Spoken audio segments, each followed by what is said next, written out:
As a father, I wasn't always where I am today.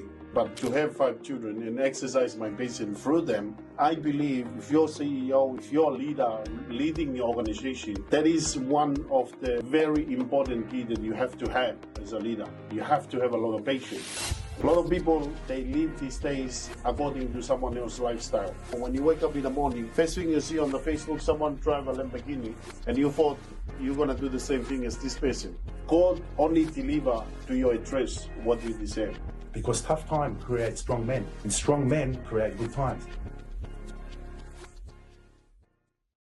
Welcome back to the Rabasha Family Podcast. We're here with 2 amazing guests. We have the amazing Timinator on the power of transformational leadership. So I'm so grateful to have you guys on the show. We just had Father's Day yesterday.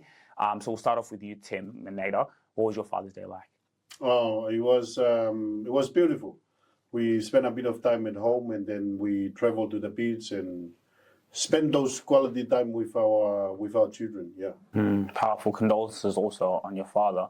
So kind of starting off with this first question, I want to ask you, and we'll start off with you, Timinator. How has the role of being a father changed your life and your business? I can speak from experience because I became a father when I was 18 years old.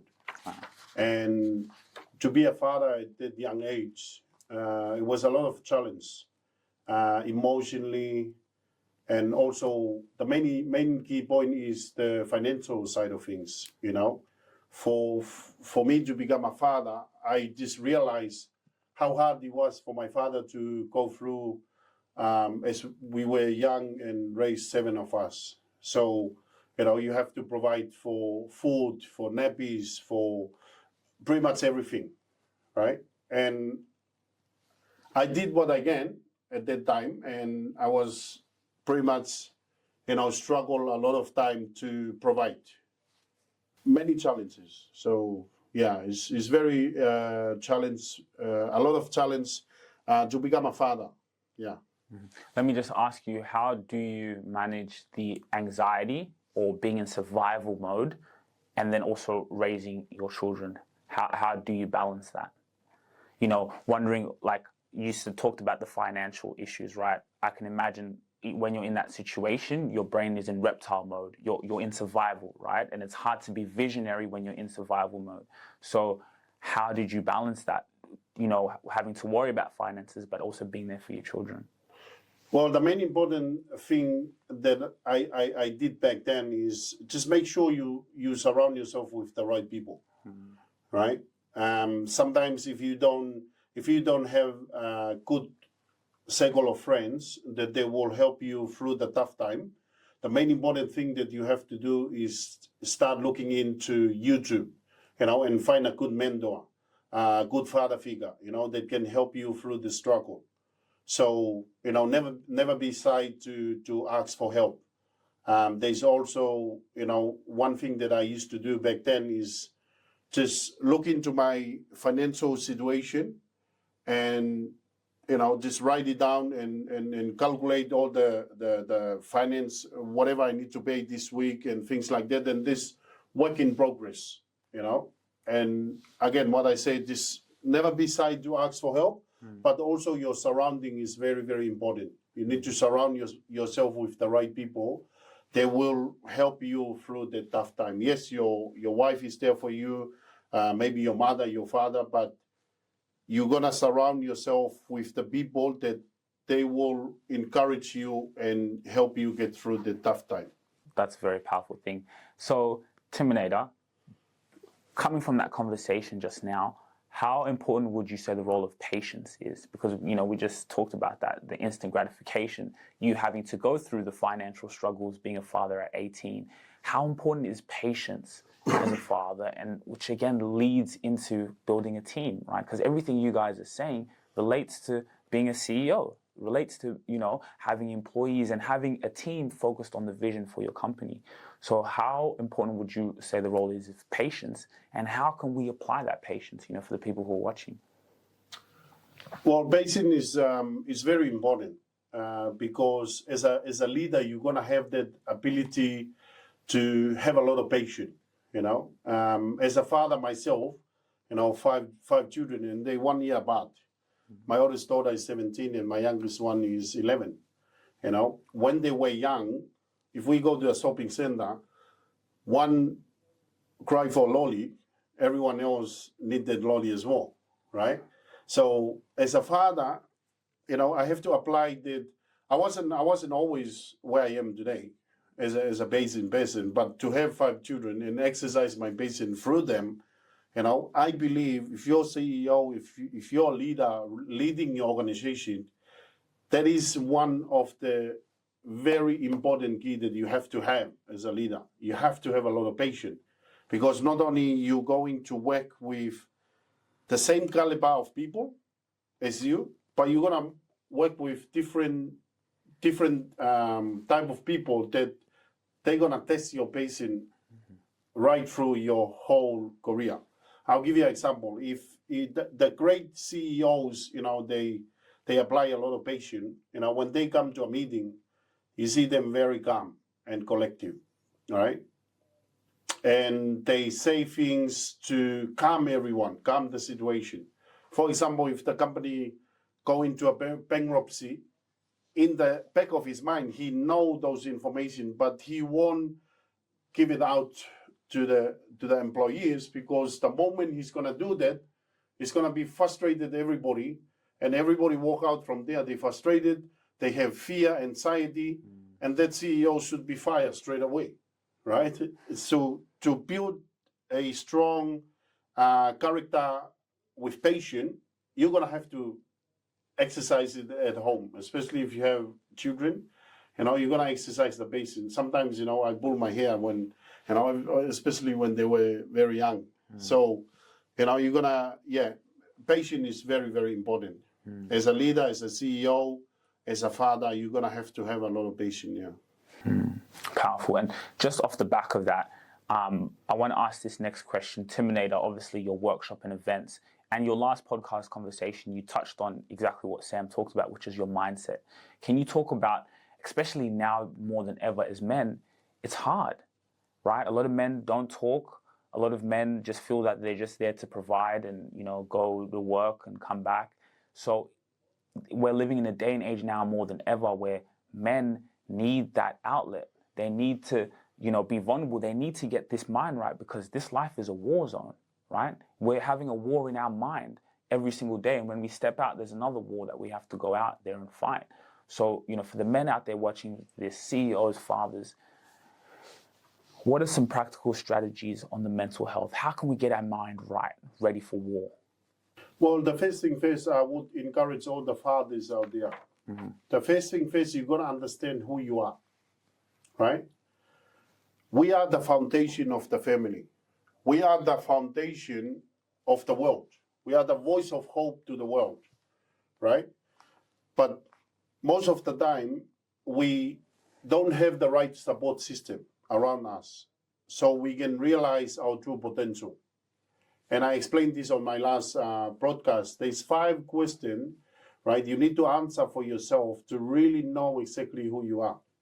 A lot of people, they live these days according to someone else's lifestyle. For example, when you wake up in the morning, first thing you see on the Facebook, someone drive a Lamborghini, and you thought you're gonna do the same thing as this person, right? And I say this many, many times.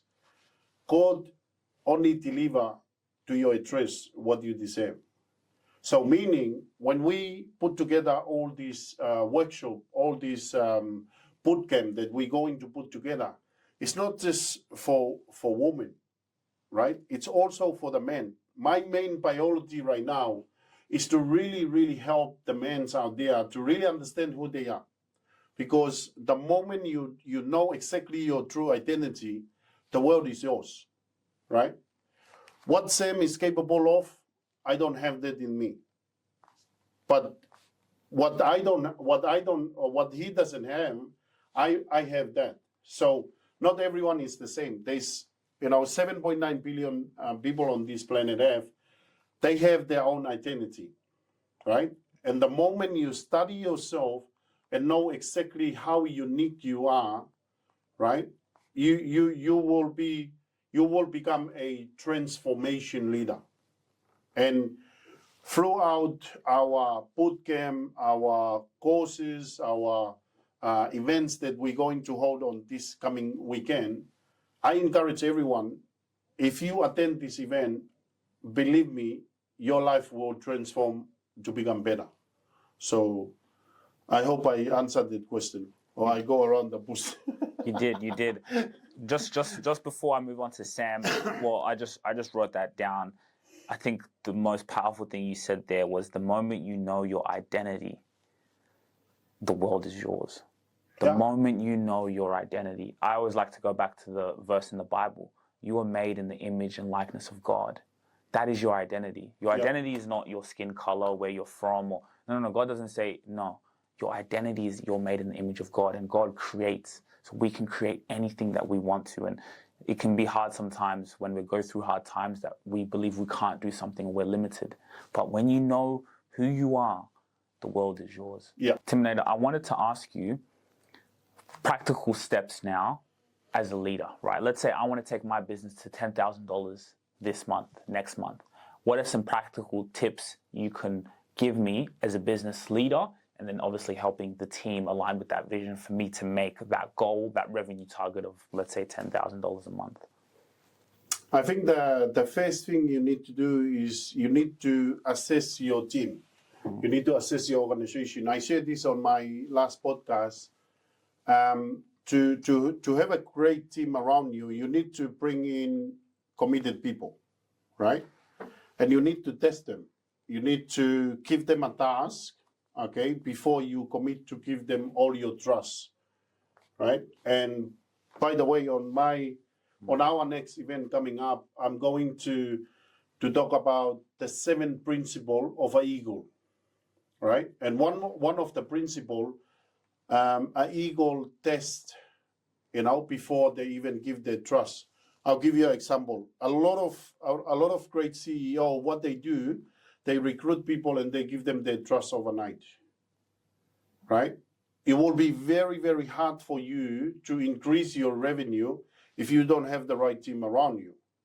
So my strategy is to answer your question right there is call a meeting with your team, right? Give them a little bit of tests, give them a task so they can go out there and fulfill. But as you as a CEO, as a leader, you're going to help them. You're going to empower them to make sure that they're going to fulfill their task, right? For example, if I give you a task today, right, and then 2 weeks later, you come back, you didn't progress with that task. Why should I give you my trust? You haven't even committed to what I have gave you.